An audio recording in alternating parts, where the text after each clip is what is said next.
Hi friends, welcome to Vignu's kitchen. ഇന്നത്തെ video beetroot കിച്ചടിയാണ്. നല്ല ടേസ്റ്റി ആയിട്ടുള്ള ബീട്രൂട്ട് കിച്ചടി എങ്ങനെ നമുക്ക് വീട്ടിലുണ്ടാക്കാമെന്ന് നോക്കാം.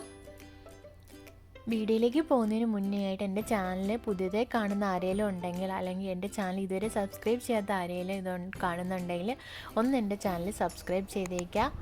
അതിൻ്റെ സൈഡിലൊരു ബെല്ലൈക്കൺ ഉണ്ടാവും, അത് ക്ലിക്ക് ചെയ്ത് നിങ്ങൾ ഓളും കൂടി കൊടുത്തേക്കുക. ബീട്രൂട്ട് കിച്ചടിക്ക് നമ്മൾ ബീട്രൂട്ട് ഷോപ്പിൽ നിന്ന് വാങ്ങുമ്പോൾ പ്രത്യേകം ശ്രദ്ധിക്കുക. അതായത് ഇതേപോലെ ഡാർക്ക് പിങ്ക് കളറിലുള്ളത് വേണം നമ്മൾ നോക്കിയെടുക്കാനായിട്ട്. ബീട്രൂട്ട് കണ്ടോ, ഇതേപോലെ ഈ ഒരു കളറിന് ഇരിക്കണം, എന്നാൽ മാത്രമേ ഇതിൽ നമ്മൾ കിച്ചടി വെച്ച് കഴിഞ്ഞാൽ അതിന് നല്ലൊരു കളറ് കിട്ടത്തുള്ളൂ. അതേപോലെ തന്നെ നമ്മൾ ബീട്രൂട്ട് കിച്ചടിക്ക് വേണ്ടിയിട്ട് കട്ട് ചെയ്യുമ്പോൾ ഇതുപോലെ ഒന്ന് നിങ്ങൾ കട്ട് ചെയ്ത് എടുക്കുക, ചെറിയ ചെറിയ പീസസ് ആയിട്ട്. ഞാനിപ്പോൾ ഫുൾ ബീട്രൂട്ട് ഇവിടെ കട്ട് ചെയ്ത് എടുത്തിട്ടുണ്ട്. ഞാൻ 2.5 മീഡിയം സൈസ് ബീട്രൂട്ടാണ് എടുത്തത് കേട്ടോ. നമുക്കിനി ഇത് ഒന്ന് വേവിച്ചെടുക്കണം. അപ്പോൾ അതിന് വേണ്ടിയിട്ട് ഞാനൊരു പാനിലേക്ക് ബീട്രൂട്ട് ആഡ് ചെയ്ത് കൊടുത്തു. ഇനി ഇതിലേക്ക് വേണ്ടത് കുറച്ച് വെള്ളമാണ്. 1/2 കപ്പ് വെള്ളം ഞാൻ ഇതിലേക്ക് ആഡ് ചെയ്യുവാണ്. ഒരുപാട് വെള്ളം ആഡ് ചെയ്യരുത്, ബീട്രൂട്ട് വെന്ത് വരാനുള്ള വെള്ളം മാത്രമേ നിങ്ങൾ ആഡ് ചെയ്യാവുള്ളൂ. ഇതിലേക്ക് ലേശം ഉപ്പും കൂടെ ആഡ് ചെയ്യുക കേട്ടോ.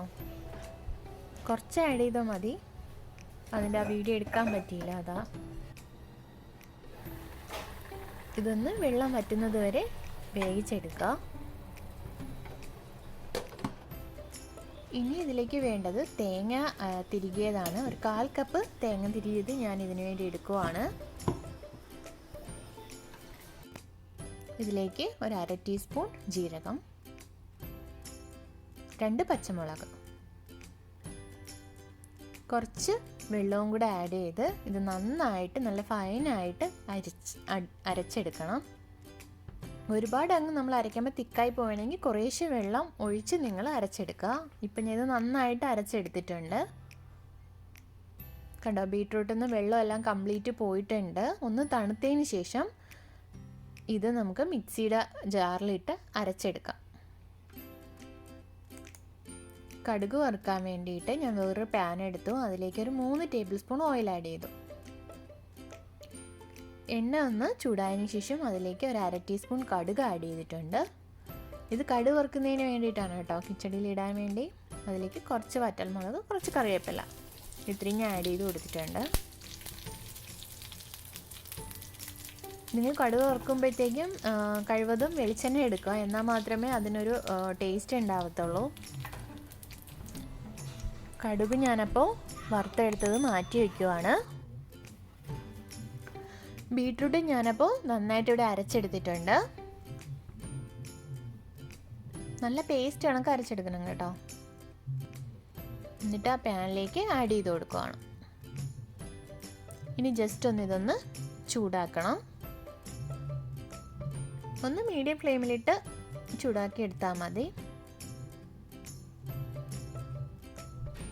അടച്ചു വെച്ചൊന്ന് വേവിക്കുക. ഇനി ഇതിലേക്ക് വേണ്ടത് ഒരു 1/4 കപ്പ് തൈരാണ്. അപ്പോൾ ഞാനിവിടെ കട്ട തൈരാണ് എടുത്തേക്കുന്നത്. അതിനെ ഒന്ന് നന്നായിട്ട് ഒന്ന് ലിക്വിഡ് മാതിരി ആക്കണം. നിങ്ങൾ ഒട്ടും വെള്ളം ആഡ് ചെയ്യരുത്.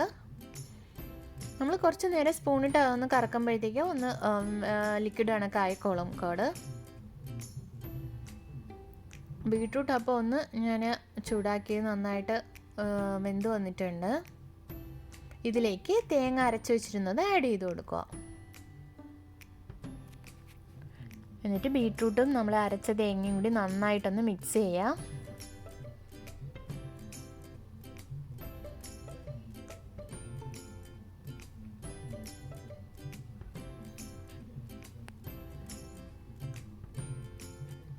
നന്നായിട്ട് മിക്സ് ചെയ്തതിന് ശേഷം ഒന്നും കൂടി അടച്ചു വെച്ച് വേവിക്കുക. ഇങ്ങനെ വേവിക്കുമ്പോൾ മാത്രമേ നമുക്ക് തേങ്ങയും കൂടെ ഒന്ന് നന്നായിട്ട് വെന്ത് കിട്ടത്തുള്ളൂ. അതിന് വേണ്ടിയിട്ടാണ്. ഇതിലേക്ക് നിങ്ങൾ വെള്ളമൊന്നും സെപ്പറേറ്റ് ആഡ് ചെയ്യരുത്. കാര്യം നമ്മൾ തേങ്ങ അരച്ചതിലുള്ള വെള്ളവും ബീട്രൂട്ടിലുള്ള വെള്ളവും എല്ലാം മതിയാവും അതൊന്ന് വെന്ത് കിട്ടാൻ വേണ്ടിയിട്ട്. ഇതിലേക്ക് ലേശം ഉപ്പും കൂടെ ആഡ് ചെയ്യുവാണ്. നമ്മൾ തേങ്ങ ആഡ് ചെയ്യുമ്പോഴത്തേക്കും അതിലെ ഉപ്പിൻ്റെ ക്വാണ്ടിറ്റി കുറയും. അതുകൊണ്ടാണ് ഇതിലേക്ക് ഒരു നുള്ള് പഞ്ചസാര ആഡ് ചെയ്തിട്ടുണ്ട്. പഞ്ചസാര ആഡ് ചെയ്യാൻ ഇഷ്ടമില്ലാത്തവർക്ക് അത് സ്കിപ്പ് ചെയ്യാം. നമ്മൾ കേർഡ് ആഡ് ചെയ്യുന്ന എല്ലാ റെസിപ്പീസിനും ഇച്ചിരി പഞ്ചസാര ആഡ് ചെയ്യുന്നത് നല്ലതാണ്.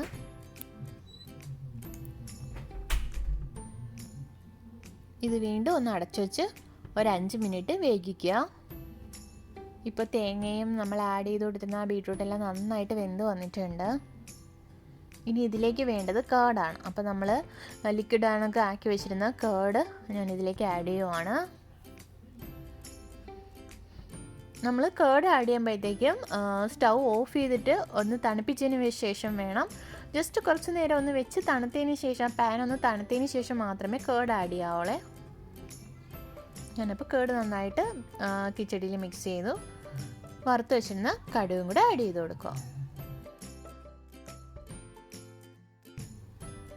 ഞാനിത് വേറൊരു ബൗളിലോട്ട് മാറ്റുവാണേ. ബീട്രൂട്ട് കിച്ചടി ഇവിടെ റെഡി ആയിട്ടുണ്ട്. കാണാൻ തന്നെ നല്ല ഭംഗിയുണ്ട്, നല്ല കളറൊക്കെ ഉണ്ട് ഇതിന്. ഈ ഒരു പരുവത്തിന് വേണം നമ്മൾ ബീട്രൂട്ട് കിച്ചടി എടുക്കാനായിട്ട്. കാര്യം നമ്മൾ സദ്യക്ക് ഇലയിൽ വിളമ്പുമ്പോഴത്തേക്കും അത് ഒലിച്ചു പോകരുത്, കട്ടിയായിട്ട് തന്നെ ഇരിക്കണം. അത് കണ്ട അതിൻ്റെ കളറൊക്കെ നല്ല കളറായിട്ട് വന്നിട്ടുണ്ട്. നിങ്ങൾക്ക് എൻ്റെ വീഡിയോ ഇഷ്ടപ്പെട്ടുവെങ്കിൽ ലൈക്ക് ചെയ്യുക, ഷെയർ ചെയ്യുക, സബ്സ്ക്രൈബ് ചെയ്യുക. Thanks for watching.